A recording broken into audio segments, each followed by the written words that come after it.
Welcome to Optus DeepRacer League 2022. The final race day is here.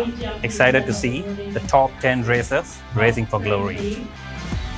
We're here at Optus Campus Sydney with our partner Amazon Web Services, hosting the largest enterprise AWS DeepRacer event in Australia. AWS DeepRacer, as you can hear, is a hands-on event that has lasted over the last 4 weeks, with Optus employees and some of our enterprise and business customers even teaming up to compete against each other to code the fastest autonomous car. We received a lot of interest with this, with over 400 team members registering, including some of our frontline staff.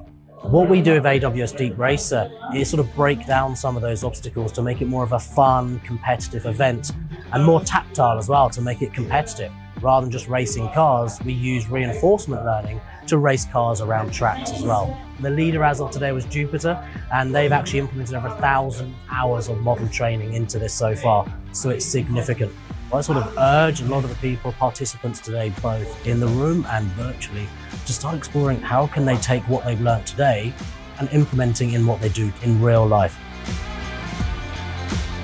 A key opportunity for all industries is upskilling people in AI, digital and emerging technology. At Optus, we're doing our part by investing in our people and committing to formal skills development by 2025, so we can continue to thrive in an ever-changing technology and digital world. This is just one powerful way that we're empowering our people to get curious and achieve our goals of democratizing AI and upskilling our teams.